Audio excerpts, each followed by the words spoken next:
Welcome back. If you are new to this channel, so let me introduce first. I am Ankita Bandwal, first year BMS student. And आज का हमारा new topic है त्रिदोष विज्ञान। वैसे तो हमने दोष के बारे में पहले की वीडियोस में मैंने बताया कि दोष क्या होता है, लेकिन आज हम लोग दोष के टाइप देखेंगे कि दो तरह के दोष होते हैं, वो कब बनते हैं, उनके फॉर्मेशन कब होते हैं, उसकी निरुक्ति क्या है एंड उसके जनरल फीचर्स। तो चलिए आज का टॉपिक स्टार्ट करते हैं, जिसका नाम क्या है, त्रिदोष विज्ञान।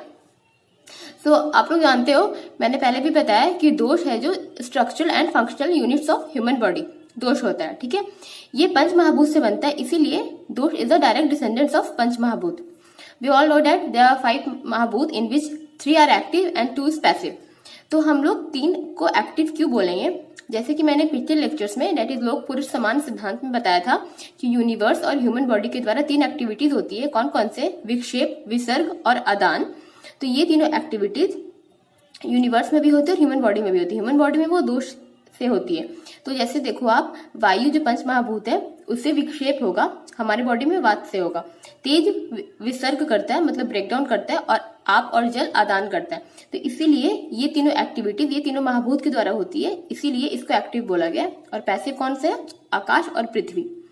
अब आता है एग्जाम्पल लिखा है मैंने, जैसे कि वात में मैंने बताया था आपको कि वात में 2 मेनली प्रीडोमिनेंट महाभूत होते हैं। कौन कौन से? आकाश और वायु। तो प्रीडोमिनेंट को क्यों बोलेंगे? जैसे कि हम लोग जानते हैं वात है जो मूवमेंट के लिए रिस्पॉन्सिबल होता है। तो मूवमेंट के लिए उसे 2 चीजें चाहिए, पहला तो स्पेस मतलब जगह, और दूसरा एनर्जी। तो वो जो स्पेस प्रोवाइड कौन करता है? आकाश, एंड एनर्जी प्रोवाइड करती है वायु। इसीलिए वात में आकाश और वायु प्रीडोमिनेंट होती है। और भी महाभूत होती है, जैसे कि हो गया तेज, जल और पृथ्वी, लेकिन उसकी अमाउंट बहुत कम होती है। जैसे पृथ्वी की अमाउंट इतनी कम होती है, इसलिए इसको हम लोग अमूर्त बोलते हैं और उसको हम लोग नेकेड आई से नहीं देख सकते। इसीलिए वात में मेनली 2 महाभूत प्रीडोमिनेंट होती है। कौन कौन सी? आकाश और वायु। फिर है कि दोष को बायोलॉजिकल एडमिनिस्ट्रेटर्स भी बोला गया है, जो क्या करता है, हमारे बॉडी में स्ट्रक्चर्स को मेंटेन करता है, फंक्शन को मेंटेन करता है, और ह्यूमन बीइंग का साइकोलॉजी मतलब माइंड को भी मेंटेन करने में दोष का ही हाथ होता है। मतलब दोष आप बोल सकते हो हमारे बॉडी में जितने भी फंक्शंस पूरे रिस्पॉन्सिबल कौन करता है? वो दोष। अब देखेंगे हम लोग निरुक्ति। तो निरुक्ति का मतलब मैंने बताया था आपको कि कोई भी वर्ड का एक्सप्लेनेटरी स्टेटमेंट। ठीक है, इस जो दोष की निरुक्ति क्या होती है? दुष्यंती इति दोषा, जिसका रेफरेंस कहाँ से आया है? अष्टांग हृदय सूत्र स्थान 1 अध्याय 6 नंबर का श्लोक है। इसका मीनिंग क्या होता है? डिके, डिस्ट्रक्शन और वाइटिएट। लेकिन ये जो मीनिंग है ये दोष में कब लागू होगा? जब दोष वाइटिएट कंडीशन में होगा, मतलब जब उसकी इंक्रीमेंट होगा दोष का या फिर डिक्रीमेंट होगा, तब ये डिफिनेशन लागू होगा दोष पे।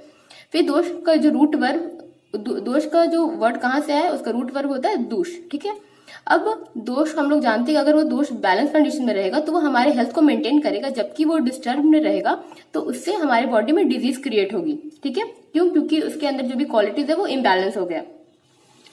अब ये भी आप लोगों को पता ही है, क्योंकि मैंने पिछले लेक्चर्स में बताया है कि दोष 2 तरह के होते हैं। कौन कौन से? प्राकृत दोष और वैकृत दोष। तो हम लोग पहले पढ़ेंगे प्राकृत दोष। प्राकृत दोष जो है वो कंसेप्शन के टाइम से ऑब्जर्व होना स्टार्ट हो जाएगा। डेट इज जब स्पर्म और ओवम का यूनियन होगा तभी प्राकृत दोष का फॉर्मेशन हो जाता है। यही प्राकृत दोष रिस्पॉन्सिबल होता है हमारे बॉडी में जो 7 तरह की प्रकृति पाई जाती है, लाइक पहले वात पित्त कफ, देन वात कफ, पित्त कफ, ऐसे 7 तरह की प्रकृति होती है। उसके लिए रिस्पॉन्सिबल प्राकृत दोष होता है। प्राकृत दोष कांस्टेंट होता है, कभी वो चेंज नहीं करेगा, इसीलिए इसको टाइटल का दिया गया धातवा, जो हमारे लिविंग बॉडी को सस्टेन करते हैं और मेंटेन करते हैं। कौन? प्राकृत दोष। जैसे कि आप लोग जानते हो कि हमारे बॉडी में 2 तरह की कॉन्फ़िगरेशन होती है, जेनोटाइपिक और फिनोटाइपिक। जेनोटाइपिक जो कभी चेंज नहीं होता, फिनोटाइपिक जो चेंज होते रहता है इन्वायरमेंट के अकॉर्डिंग। सो ये जो प्राकृत दोष है वो स्टिमुलेट करेगा किसको? जेनोटाइपिक कॉन्फ़िगरेशन ऑफ एन एम्ब्रियो। ठीक है, जो कभी चेंज नहीं हो सकता। ये जो आने वाले जो फ्यूचर ह्यूमन है उसके आर्किटेक्चर को भी ये बियर करेगा। कौन? प्राकृत दोष। अब देखोगे आप, हम लोग जानते हैं कि शुक्र और शोणित का जब यूनियन होता है तब प्राकृत दोष का फॉर्मेशन होता है। तो शुक्र में सौम्यत्व मतलब कफ का डोमिनेंस रहता है, एंड शोणित में पित्त का।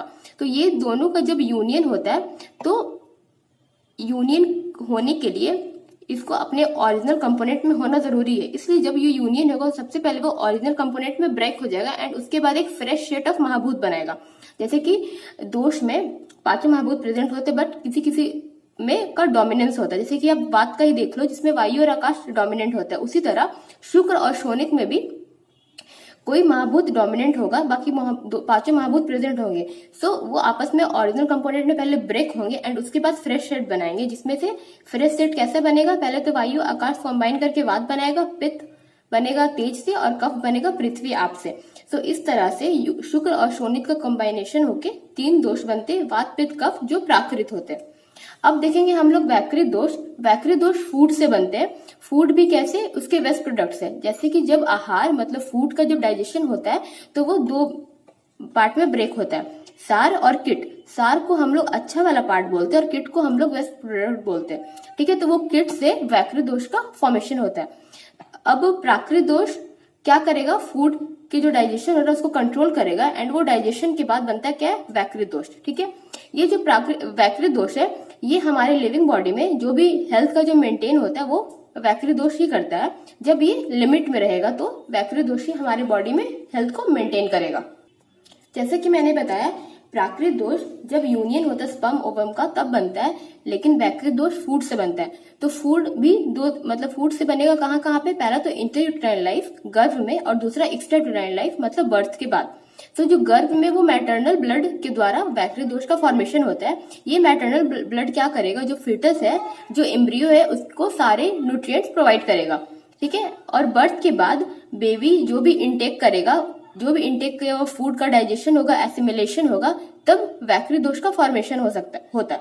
तो अब इसीलिए ये बहुत इंपॉर्टेंट है कि जो लेडी प्रेग्नेंट होती है उसके डाइट का बहुत अच्छे से केयर करना चाहिए, और जो न्यू बॉर्न बेबी होता है उसको भी अच्छे से टेक केयर करना चाहिए, क्योंकि वैकृत दोष का फॉर्मेशन बहुत जरूरी है। और वैकृत दोष अगर बिगड़ गया तो डिजीज का क्रिएशन हो सकता है।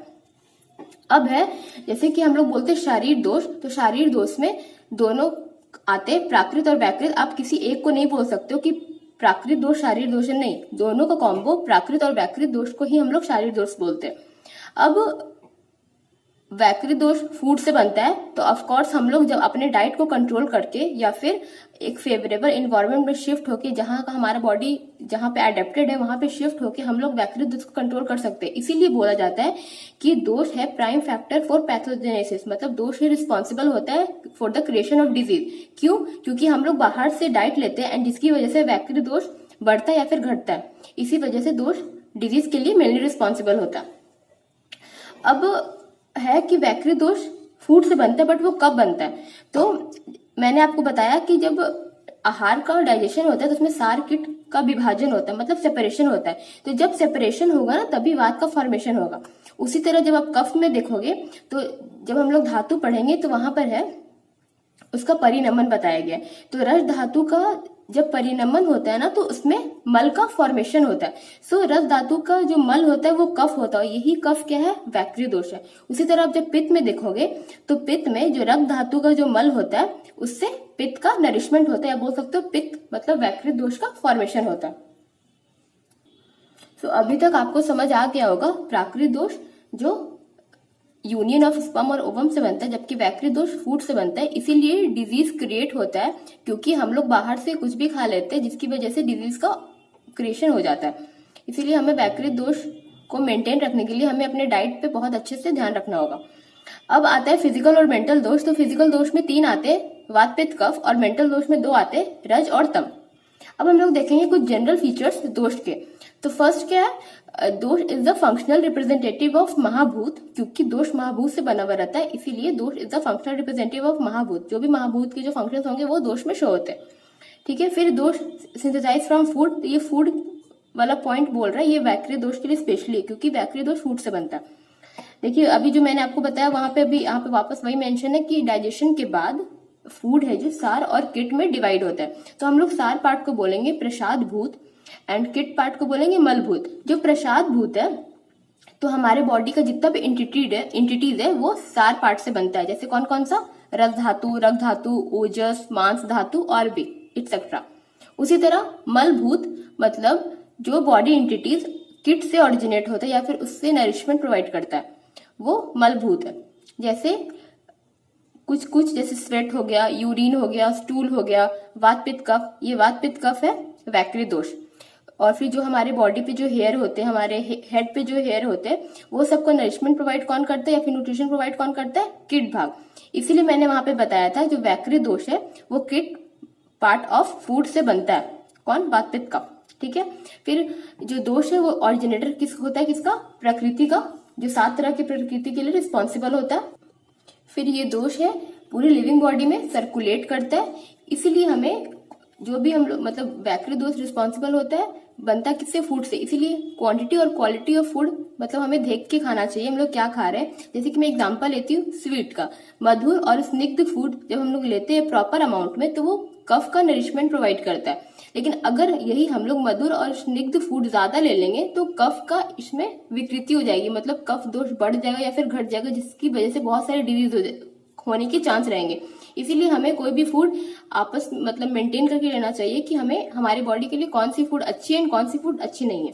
अब एक इम्पॉर्टेंट पॉइंट है, हम लोग जानते हैं, अभी हम लोगों ने देखा भी है कि 3 दोष के कुछ कुछ क्वालिटीज अपोजिट है। जैसे आप देख सकते हो वात में रुक्षता होती है जबकि कफ में स्निग्धता होती है, तो वो क्वालिटी अपोजिट हो रही है। ठीक है, लेकिन तब भी अपोजिट क्वालिटी होने के बावजूद भी ये एक दूसरे के अपोज काम नहीं करता, मतलब तीनों आपस में साथ मिलकर काम करते हैं। ऐसा क्यों होता है?